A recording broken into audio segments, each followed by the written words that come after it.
स्वागत है बच्चों हिंदी आचार्य चैनल पर आपका। इस वीडियो में हम आधे अक्षरों को लिखने के नियम जानेंगे। चलिए शुरू करें। बच्चों, हिंदी वर्णमाला में स्वर अ आ इ ई उ ऊ ए ऐ ओ औ इन्हें आधा नहीं लिखा जाता, तो केवल व्यंजनों को ही आधा लिखा जाता है, क से लेके ह तक। तो चलिए व्यंजनों को कैसे आधा लिखते हैं, इसके नियम हम जानेंगे। देखो बच्चों, ये जो व्यंजन वर्ण हैं हमारे, इन्हें मैंने आपके लिए 3 तरह से लिखा है, जो आपकी स्क्रीन पर अभी दिखाई दे रहे हैं क से लेके ह तक। ये जो व्यंजन है ये 3 तरह के हैं।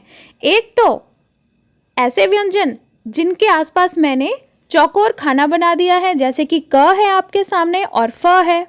और दूसरी तरह के व्यंजन हैं जिनके आसपास मैंने एक गोल दायरा बना दिया है, गोलाकार आकृति बनाई है, जैसे कि ख है, ग है, घ है, ज है।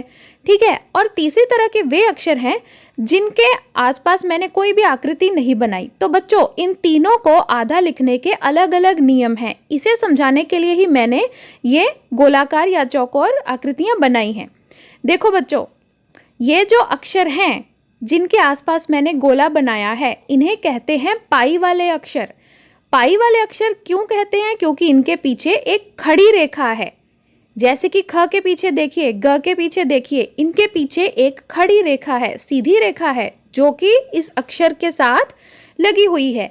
तो इन्हें कहेंगे हम पाई वाले अक्षर, जिनमें एक खड़ी रेखा होती है पीछे, जिसे हम कहते हैं ना डंडी पंजाबी में। जी, ये बिल्कुल वही है। तो एक तो हो गए हमारे पाई वाले अक्षर जिनके पीछे पाई है। दूसरे वे अक्षर हुए जैसे कि क और फ, जिनके बीच में पाई है, लेकिन उनके साथ उनके पीछे एक हुक भी है। जैसे कि क का जो पिछला हिस्सा देखेंगे, वहाँ पर एक हुक बनी हुई है, फ का भी पिछला हिस्सा हुक बनी हुई है। ठीक है। तीसरी तरह के जो व्यंजन वर्ण हैं वे हैं उनमें कोई भी खड़ी पाई नहीं है। देखिए, ठ में, ट में, ड में, जिनके आसपास कोई गोल दायरा नहीं है, ये जो अक्षर हैं ये बिना पाई वाले अक्षर हैं। तो ये 3 तरह के अक्षर हुए हमारे, 3 तरह के व्यंजन हुए हमारे। इन तीनों को आधा लिखने के अलग अलग नियम हैं। तो हम शुरुआत करेंगे पाई वाले अक्षरों के साथ में। तो चलिए शुरू करते हैं। चलो बच्चों, अब करेंगे हम पहला नियम। पाई वाले अक्षरों को पाई हटाकर हमें आधा लिखना है। कैसे? देखिए, नीचे चित्र में गोल दायरे में ख है, ग है, घ है, च है, ज है और झ और इया है। ये पाई वाले अक्षर हैं। इन पाई वाले अक्षरों को हमने आधा लिखना है, इनकी पाई हटाकर। बच्चों, एक चीज़ हमेशा याद रखना, जब भी हम किसी भी अक्षर को आधा लिखते हैं, तब हम उसको, जब उसका उच्चारण करते हैं, जब हम उसे बोलते हैं, तब हम बहुत ही कम जोर लगाकर उस शब्द, उस अक्षर को बोलते हैं। जो अक्षर आधा है ना, उसे हमें पूरे अक्षर की तरह पूरा जोर लगाकर नहीं बोलना। जो अक्षर आधा है उसे बोलेंगे हम कम जोर लगाकर। ठीक है। अब चलो शुरू करेंगे। ख को आधा लिखा तो ख के पीछे वाली पाई हटाकर आधा लिखा, जैसे कि मुख्य। ठीक है। ग देखिए, ग को आधा लिखा, ग के पीछे की पाई हटा दी, जैसे कि ग्लानि। घ को आधा लिखा, घ के पीछे की पाई हटा दी, जैसे कि विघ्न। च को आधा लिखा, च के पीछे की पाई हटा दी, कच्चा। अब बच्चों देखो ध्यान से, कच्चा शब्द में एक च पूरा है, उसको हमने पाई के साथ लिखा। एक च आधा है, उसको हमने पाई के बिना लिख दिया। समझ गए? अब देखो ज को आधा लिखेंगे पाई हटाकर, ज्योति। झ, बच्चों झ शब्द आधा बहुत ही मुश्किल से मिलता है। अगर किसी शब्द में झ अक्षर आधा हो तो वह कुछ इस तरह से लिखा जाएगा, कज्झ जैसे, यानी कि पीछे की पाई हटानी है बस। इसके बाद इया, इया को हमने पाई हटाकर आधा लिखा है। देखिए, जैसे कि चंचल में। समझ गए? अब चलो अगले करते हैं। देखो बच्चों, अब यह जो ट वाली पंक्ति है, इसमें केवल ण पाई वाला है, तो ण को हमने पाई हटाकर लिखा आधा। कैसे? कंठ। ठीक है। अब देखिए, त को आधा लिखेंगे पाई हटाकर, त्याग। थ को आधा लिखेंगे पीछे की पाई हटाकर, पथ्य। अब द तो पाई वाला नहीं है, ध देखेंगे, ध की पाई हटाई बनी ध्वनि, न की पाई हटाई बनी हिंदी, हमारी प्यारी भाषा हिंदी।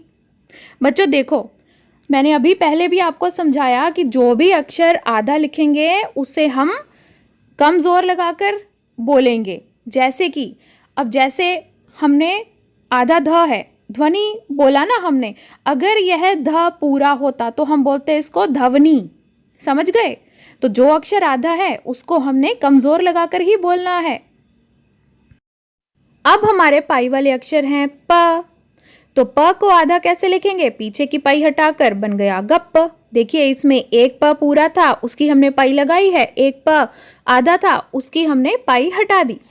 अब देखिए ब है पाई वाला, ब की पाई हटाकर बन गया डिब्बा। इसमें भी एक ब पूरा है, उसे पाई के साथ लिखा है हमने, एक ब आधा है, उसको पाई के बिना लिखा है। अब देखिए भ है हमारा पाई वाला, उसकी पाई हटाने के बाद बना सभ्यता।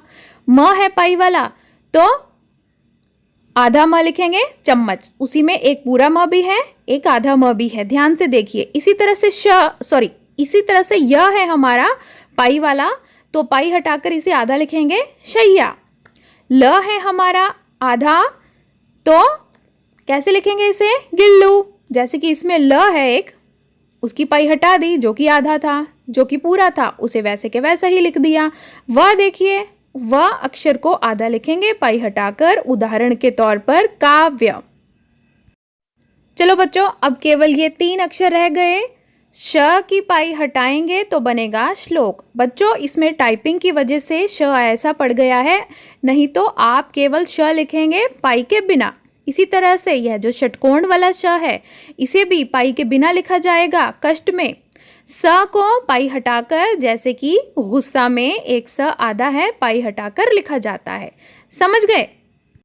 अब देखो बच्चा, क और फ, ये 2 ऐसे अक्षर हैं, ये 2 ऐसे व्यंजन हैं जिनके अंदर पाई तो है, लेकिन अगर हमने इन्हें आधा लिख दिया इनकी पाई हटाकर, तो क्या आपको लगता है कि हमें कुछ समझ में आएगा कि क्या लिखा हुआ है? यह तो वर्ण जो हैं ये तो बिखर जाएंगे।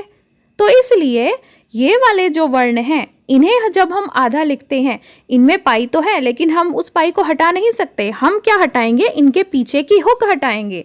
देखिए जैसे कि क को हमने आधा लिखना है तो क का पिछला हिस्सा जो है उसको हटा दिया। फ को आधा लिखना है तो फ का पीछे की हुक हटा दी। तो इस तरह से इन्हें आधा लिखा जाता है। उदाहरण के तौर पर आधा क लिखेंगे हम, जैसे कि क्योंकि, क्या। इसी तरह से आधा फ किस तरह से लिखा और बोला जाएगा? Fuse, confusion. समझ गए?